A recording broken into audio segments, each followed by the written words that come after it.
very much to the organizers for including this paper in the program. As Chad has mentioned, we're going to perhaps change gears from theory papers to what is perhaps more a background, a policy paper. This is work that David and I were invited to present at the Jackson Hole conference. We thank the folks from the Kansas Fed who suggested we engage in this topic and present the paper. And so this is going to be also somewhat US-centric. So it is a US-centric view on global supply chains from two small open economy representatives. And so, again, being from Costa Rica and from Singapore, in many ways, we grew up in this optimism of the 90s and 2000s, where technology and falling transportation costs and policy barriers were going to bring growth and development to all countries. Again, being from Costa Rica, I witnessed Intel, and I saw how a firm took advantage of these changes to perform production stages in one country and sell in other countries. And Intel probably also explains the fact why every single economist from Costa Rica that you have met has written a paper on foreign direct investment. But move forward, and all of these concerns related from natural events, climate change, war, security. And so there has been now this growing view that supply chains expose firms and countries to disruption risks. This has been in the background of this backlash against globalization, which has been documented in rich countries. And I want to mention this. This is actually not the case in many developing countries. It is not the case in most of Latin America that there is a backlash against globalization. It is mostly a north, and again, it has been documented in many papers, handbook chapters, and David, Maggie, and I have been working on this.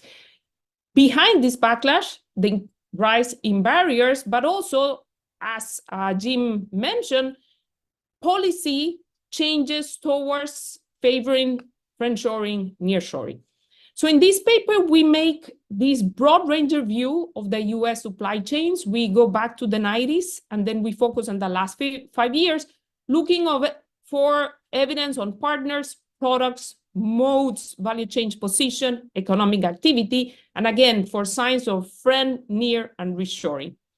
And we make two broad points. The first one is, as of yet, and I continue to stress the yet, because life continues to throw more shocks, we are not seeing deglobalization. And we like to stress this point, which, by the way, has been made by other authors, Polantras, Richard Baldwin, Penny Goldberg, because despite the unprecedented shocks, I think in hindsight, we would actually argue that global value change actually saved us. They took the shocks and allowed us to consume, in the case of the US, increased consumption to an all-time high in 2022. So again, if anything, they were more resilient than we gave them credit. And again, this is just yet. It can easily change in the next year, but as right now, again, not deglobalization, but what we did witness was a reallocation of global value chains. So we saw a dramatic change in the US value chain. The US used to import close to 22% of all the imports from China. After 2022, it's less than 17%. Who took that share was France, Vietnam, low cost, Mexico, nearshoring, again, part of the regional value chains. And we do add two concerns. One, this has been associated with rising unit values, additional cost.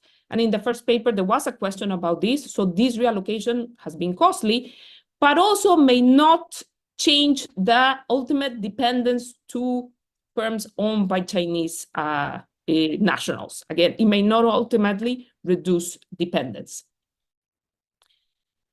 And so, as I said in the paper, we take this long-ranging view. We start in the 90s. The 90s witnessed the first change, or another wave, if you want, of sourcing from high-income countries to low-income countries. So Japan substituted by China, Canada substituted by Mexico. And this is the change from the dashed line to the gray line. What is interesting from the point of view of the US is that despite these changes, the US global value chains have been anything more regional than global. So NAFTA throughout this period has been close to 30%, Europe, that includes UK, close to 20%, Asia close to 40%. So when there are changes, a lot of them are within regions. So Canada is changed by Mexico, Japan is changed by China, but overall, the same global regional trends.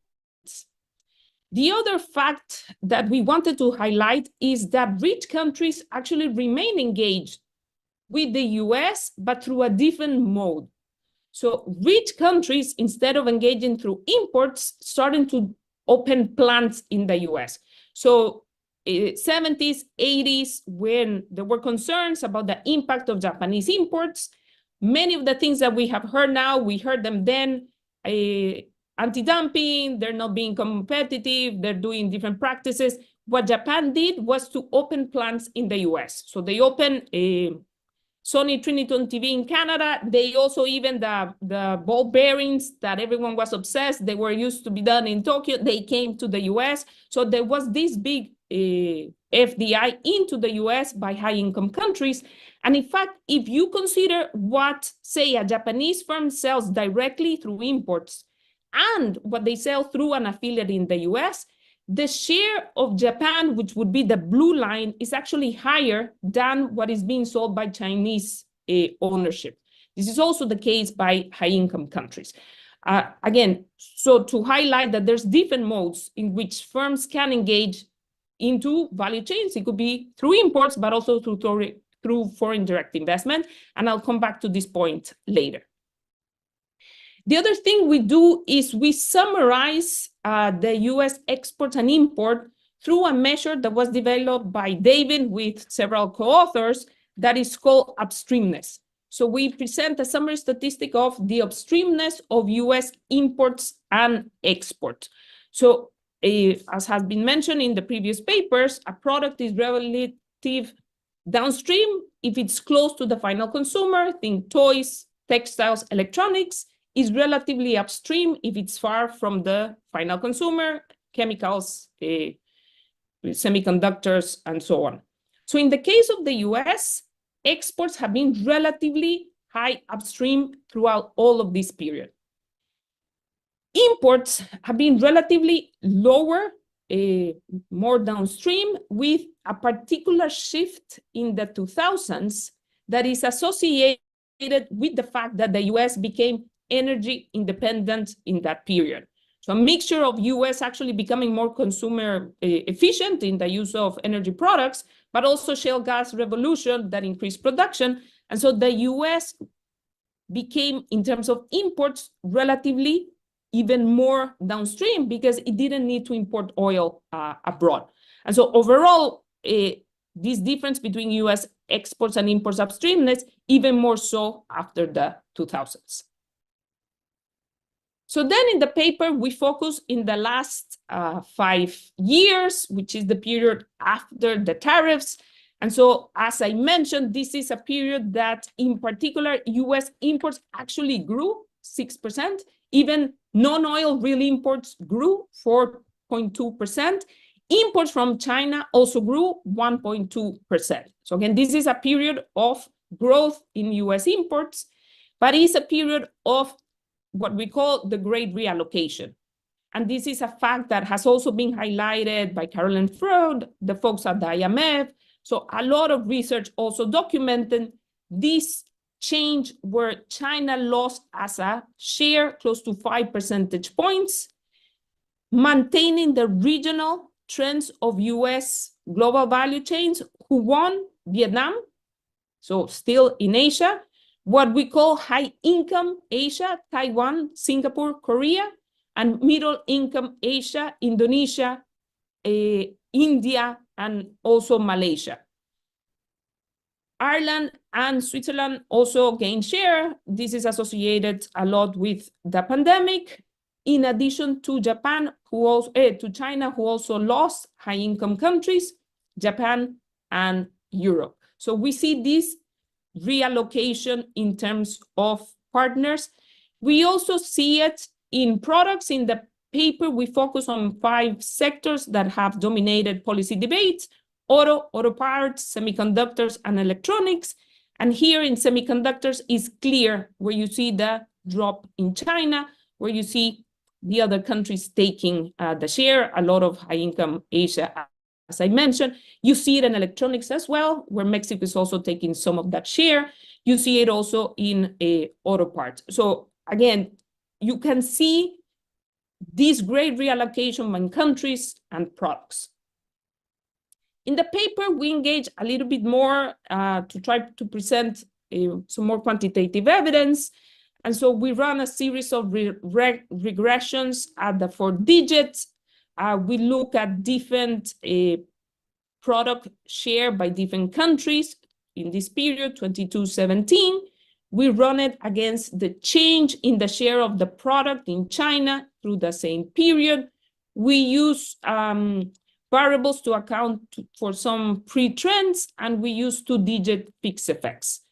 And so what is interesting in this regression that we run against different countries is that it turns out these countries that I mentioned basically account for the bulk of this reallocation. So it's not per se mechanical just because shares have to add to 1. So the rest of the world ended up not being significant.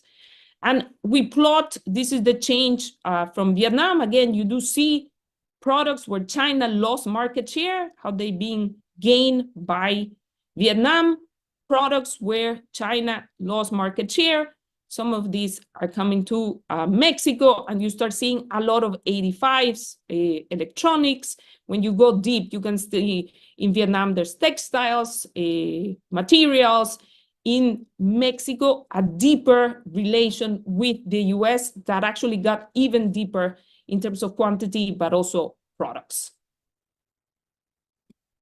In the paper, we dig a little bit more in terms of these heterogeneous responses. And as I said, Vietnam, which used to have a very downstream relation with the US, final goods, move a little bit upstream, but again, still relatively downstream, a lot of products that are labor intensive. As I said, plastic floor coverings, apparel, but a little bit getting things related to the telephones, electronics. Mexico, again, have very deep relation with the US, gaining in electronics, a lot of auto parts. So in general, what tends to explain Mexico is things that are relatively higher cost are moving to Mexico, and perhaps also a higher labor share. But in both of these countries, already very deep networks of the trade relation, US in different products. What we found was interesting in both cases, it is that the tariffs do explain this great reallocation, being significant in all of our specifications. We also look at unit values as a proxy of cost. And again, in our time frame, one can argue that it's more a change in the cost than in quality. And this is the first caution that we raise. This reallocation is associated with higher costs. There is already a lot of work that has documented that the Trump tariffs were passed to the final consumers. This is the work of Amity, David Weinstein, and Steve Redding, but also many other authors documenting this passing of the tariffs. We find that it is also the case that this reallocation is associated with higher unit costs. This is the case in Vietnam, this is the case in Mexico, and also high-income Korea. These estimates point to close to 10% more expensive to import from Vietnam, close to 3% more expensive coming from Mexico. In this case, again, it can be a mixture of cost and demand factors, but again, the reallocation has been costly, and perhaps it's expected if a firm is pushed to reallocate before they wanted, it is likely that it's going to be more costly. So far, these were results that were done with trade data. We wanted to get a sense if this was the intent of firms. What we did is we used data from Tarek Hassan and co-authors who have put in this nice data set called co-learnings. In these co-learnings, where we're looking for explicit mentions. I was in China, I want to move to Vietnam. I was in China, I want to move to Mexico. And indeed, you do see that there is an increase in the number of mentions to these changes. Again, we take this as this has been the intent of firms to reallocate to these other countries. In some work that I am doing with Camelia from the Federal Reserve Board and Andrea and Maria from the IMF, we're looking at this data set that looks at supply relations. This has the advantage that allows us to identify the firm. And so we do see that firms were reducing their supply relations with China. Again, there was a pretend, but clearly after the tariffs, there was a change moving towards Asian countries. We're trying to link these two changes in financing, and we do find that banks played a big role in these changes that happened very fast. And so some of it was happening through firms, but also foreign direct investment. And here we complement by looking into what was happening in China. In the paper with David, we look at FTI markets. This is a data source for greenfield investments. And again, we do see a reduction in the investment into China. This precedes the tariffs. Again, many reasons China developed is paying higher wages, also internal political dynamics.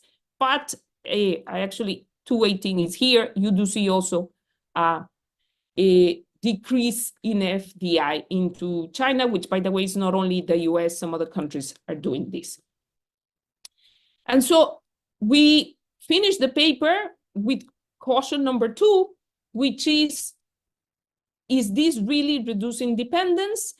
And so we look at different measures. One is foreign direct investment. As I mentioned, this is the way Japan went around restrictions to trade with the US. They set up plants in the US.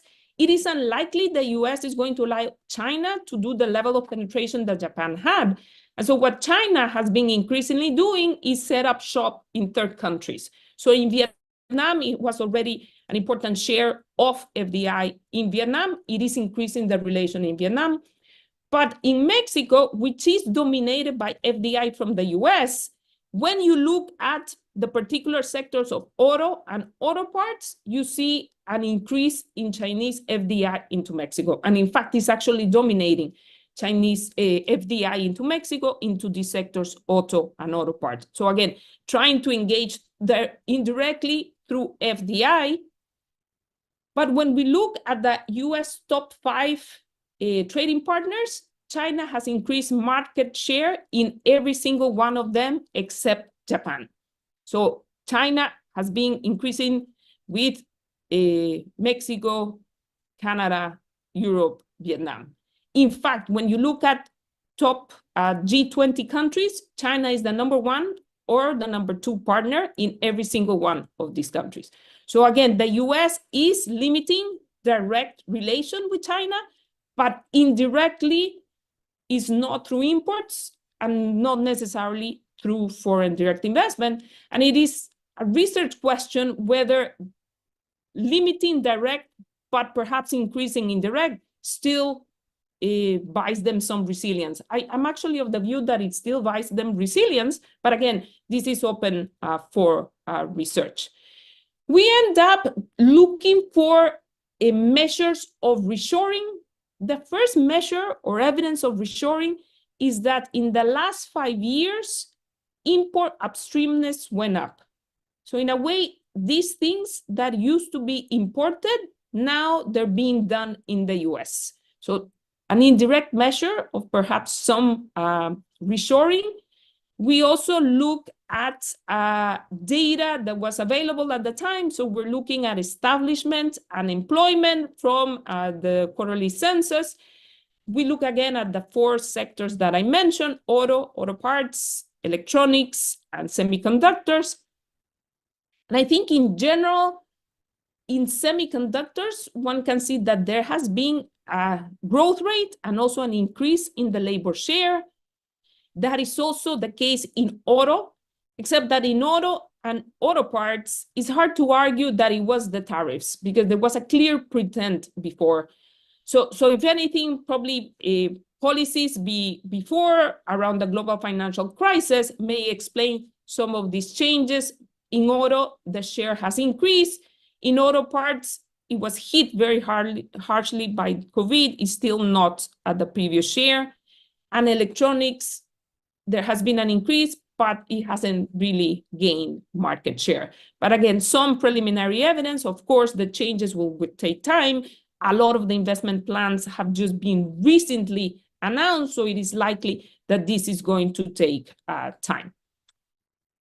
So to conclude, we document evidence of reallocation.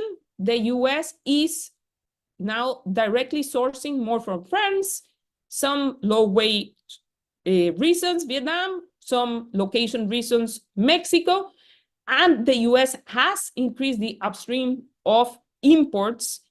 However, beyond the fact that data is preliminary, the extent of the true recoupling remains to be seen. Again, there are different modes of globalization, and China seems to be reshaping some of these globes via imports and foreign direct investment in France, Mexico, and Vietnam, and also EU. Again, what does that mean in terms of resilience is still up for grab. I do think that it does diminish when you're doing directly, but again, indirectly, it has actually increased. And as we mentioned, this reallocation has come with costs. The tariffs had direct costs, which have been documented in the literature. The reallocation is also having costs.